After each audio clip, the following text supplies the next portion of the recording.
Welcome to another edition of the Hoop Scoop. I'm Jarret Johnson, and man, it wasn't the end to the regular season that Texas Tech Hoops was looking for. And I mean, they dropped a close one on the road at Oklahoma State, a team that, as was mentioned several times during the broadcast, the telecast, that they're banned from postseason play. Their record wouldn't have had them in the tournament anyways, though who knows how their season would have played out if they, had been playing for a tournament berth. Oklahoma State was playing very well down the stretch. They crushed Iowa State just before they beat Texas Tech, and they played Baylor really close before that. But the Red Raiders, they were hot. They, swept Baylor, swept Texas. And then they went into TCU, Fort Worth, a week and a half ago, or whatever it was, a week ago. And, they lost. They lost a close one. They didn't play well. TCU did. And, they lost a close one. Then they finished the home schedule undefeated, which is an amazing accomplishment, especially playing in the Big 12. I mean, it truly is an amazing accomplishment. By beating Kansas State, and it was a really close game. It was a tough game. It was closer to the final score. I don't remember exactly what it was, but it was, it went down to the wire, that game did. It was just a tough game. And so then they go to Oklahoma State. I knew it was going to be a dogfight. I knew the Cowboys had been playing better, and Tech hadn't been playing as good. But Tech took control of that game in the second half, built a 10-point lead, and then blew it. I mean, they only scored 2 points over the next 10 minutes. They went 9+ minutes without scoring. And, I mean, you can call it whatever it is, whatever you want to at this point. It's poor offense. You can call it chemistry. I had been arguing with people on the board that I didn't think it was chemistry. You could say the lack of a true floor general, which is what I've been saying, a real point guard. Kevin McCullough being out, if you want to throw that. I mean, Tech hasn't made excuses for any of their injuries or guys being out or any of their situation all year, so I just really, and they're not, but I really don't want to go down that road. But they do need McCullough back, and the hope is that he's back by the Big 12 tournament, which I'll get to here in a minute. But you could say, lack of shooters, whatever. The bottom line is this team has some serious flaws, especially on the offensive end. And it's really come to a head here in these last 3 games. And it's troubling. I mean, if we're being honest, 3 weeks ago, we were considering this team a Final Four team. And we've heard other coaches, commentators, not just Texas Tech people, say, hey, this is an Elite Eight or Final Four team. Now it's like, hey, after these last 3 games and kind of some of the troubling trends we've seen, which blowing second half leads has been a trend all season. Even when they were winning games, they were able to hold off teams at the end. They've allowed teams to come back in the second half. It's been cataloged by all of us here, including Mighty Joe on Inside the Red Raiders. But it went from, hey, this is a Final Four team, a real contender, to, if they get to the Sweet 16, if they just get to the second weekend, that would be an accomplishment. And so that's how much of a difference in the results we're seeing and how Tech is playing. Bottom line is they dropped 2 of their last 3, and it wasn't against necessarily quality competition. I mean, TCU's probably going to be a tournament team.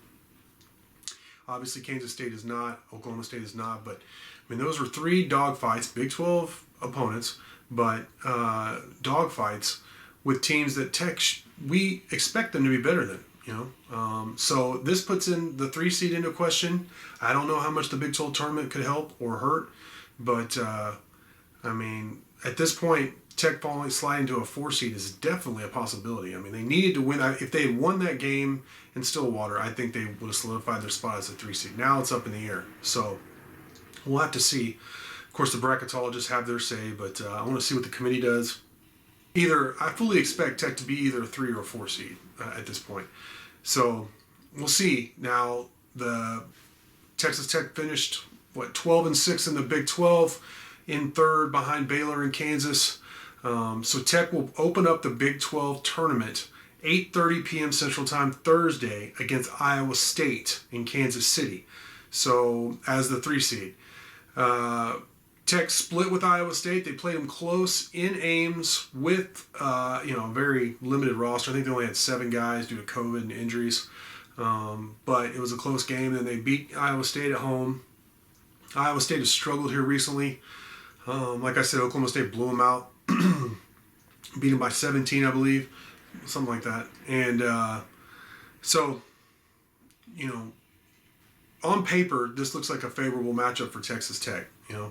3 seed versus the 7 seed in Iowa State. But that being said, Tech hadn't been playing great, so you want to see teams peak. Obviously, be peaking right now, and that's not what we're seeing from Texas Tech. But basketball is a funny sport. You see teams that are on a hot streak, they get to the tournament, and then they drop one in the first or second round. Or you see teams that haven't really been playing that good. They limp into the NCAA tournament, and then they go on a run. So, that happens. It's March Madness. So we'll just have to see how it plays out. But I fully understand why expectations are lowered. So I don't know. I'm one of those people that just philosophically, I'm not big into conference tournaments in terms of like, if you're like in Texas Tech spot. I mean, they're, like I said, they're either going to be a 3 or 4 seed, it looks like. And I don't know how much the Big 12 run could affect that unless they just ran through all through the tournament. Do you want them to get that tired? I don't know. But if they do beat Iowa State on Thursday, they would play the winner of Baylor and Oklahoma on Friday, and then the championship would be Saturday. So we'll just have to see. I mean, I think the one argument I would make is like you'd like to be hot. So if you actually won the Big 12 tournament going to the NCAA tournament, I mean, needless to say, all of us would feel a lot better about Texas Tech's chances. But then again, you look back, I think Texas won the Big 12 tournament last year, and they lost to Abilene Christian in the first round last year. So it just doesn't always play out that way. I mean, it's a good storyline. It's something to talk about. But NCAA tournament is its own beast, its own animal. So what I really want is for them to be healthy. They get Kevin McCullough back. Batcho was rusty in his game back, but at least he's back. He is a rim protector still.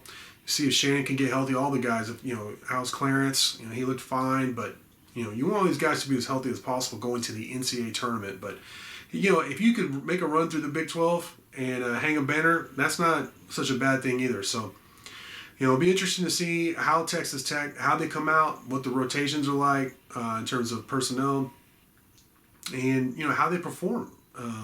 If they can pick up their offense and play like they were a couple of weeks ago as opposed to the last week or so. So I'm just as interested and curious as I'm sure many of you all are out there to see what team shows up in Kansas City, and then of course where Texas Tech ends up getting seated and what region, and on the west coast of San Diego or where, East Coast, Central, Midwest, or if they're in some like the Southwest. It'll be interesting to see just where the next couple of weeks, there's so many questions hanging in the air. It'll be interesting to see all those questions be answered and what happens with the Red Raiders. But until then, I want to thank you for watching, and until next time.